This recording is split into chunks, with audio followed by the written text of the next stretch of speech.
Hi friends, నా భర్త స్నేహితుడు ఆపదలో ఆదుకుంటాడని సాయం కోసం వెళితే నా మిఠాయిని ఇష్టం వచ్చినట్టు కొరికాడు. ఇది నా జీవితంలో జరిగిన నిజమైన గాథ. ఈరోజు దీన్ని నేను మీతో పంచుకుంటున్నాను. ఇంకా కథ విషయానికి వస్తే, నా పేరు రేవతి, మా ఆయన పేరు సురేష్ కుమార్. మాకు 2 పిల్లలు. ఆర్థికంగాను మరియు బాగా పేరుగాంచిన కుటుంబం మాది. అయితే మేము ఫారెన్లో సెటిల్ అయినప్పటికీ మా ఆయనకి ఎప్పుడూ కూడా తాను పుట్టిన మన తూర్పుగోదావరి జిల్లా రాజమహేంద్రవరంలో ఒక ఫ్యాక్టరీని నిర్మించి అనేక మంది కార్మికులకు ఉపాధి కల్పించాలని ఎంతో ఆశగా ఉండేది. అనుకున్నట్టుగానే ఫ్యాక్టరీ నిర్మాణ కార్యక్రమానికి రూపకల్పనను చేశారు మా ఆయన. మేము అందరం అమెరికా నుండి బయలుదేరి వెంటనే రాజమహేంద్రవరానికి చేరుకున్నాం. పైగా అక్కడకు మాకు కొన్ని ఆస్తులు కూడా ఉండటం వల్ల ఇంకా అక్కడే సెటిల్ అవ్వాలని నిర్ణయం కూడా తీసుకున్నాం. అనుకున్నట్టుగానే ఫ్యాక్టరీ పనులు మొదలయ్యాయి. అంతా బాగానే జరుగుతుంది. పైగా ఇక్కడ లోకల్ సర్పంచ్ గారు మా ఆయనకు మంచి స్నేహితుడు. అన్ని పర్మిషన్లు దగ్గరుండి చూసుకున్నాడు. అంతా సవ్యంగా జరిగి ఫ్యాక్టరీ పనంతా పూర్తయింది. ఫ్యాక్టరీ ప్రారంభోత్సవానికి కూడాను తన స్నేహితుడు ఆ ఊరు సర్పంచ్నే పిలిచి అతనితోనే రిబ్బన్ కటింగ్ కూడా చేయించారు మా ఆయన. అయితే నేను మా ఆయన కూడా కార్మికుల్లో కార్మికులుగా కలిసిపోయి వాళ్ళతోనే కష్టసుఖాలన్నిటినీ పాలు పంచుకొని అందరం కలిసి ఉమ్మడిగా పనిచేసేవాళ్ళం.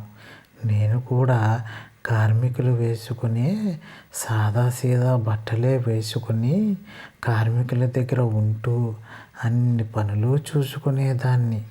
అయితే ఎప్పుడూ మా ఫ్యాక్టరీ దగ్గరికి మా ఆయన స్నేహితుడు ఊరు సర్పంచ్ వచ్చినా బాగున్నావా చెల్లెమ్మ అంటూ బాగా పలకరించి మాట్లాడేవాడు.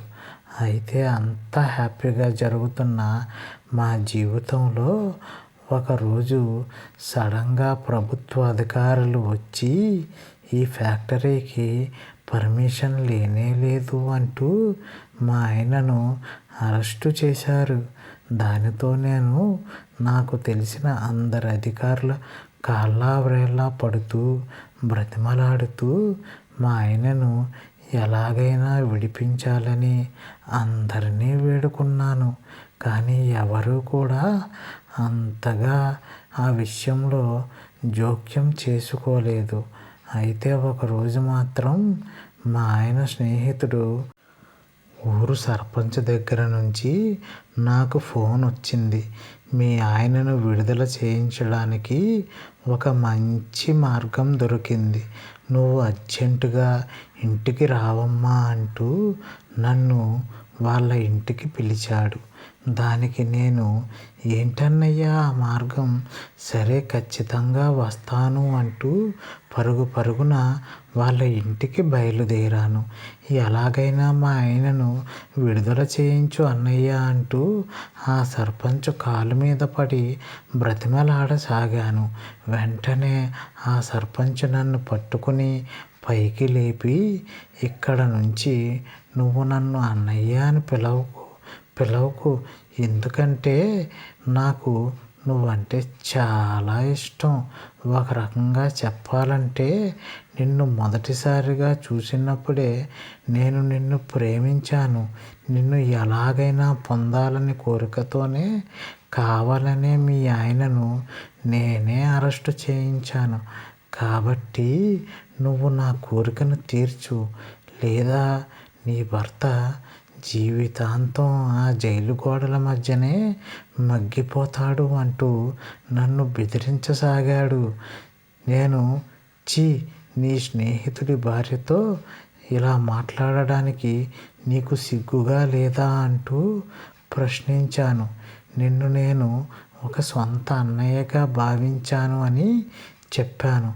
అయినా కూడా కనికరించని ఆ నీచుడు నాకు ఏ విధమైన సెంటిమెంట్స్ లేవు అంటూ, పైగా నువ్వు ఆ కార్మికుల డ్రెస్ వేసుకుని పనిచేస్తుంటే భలేగా అందంగా ఉంటావు, కాబట్టి ఆ డ్రెస్ వేసుకుని నా గదిలో ఉండు, నేను వస్తాను.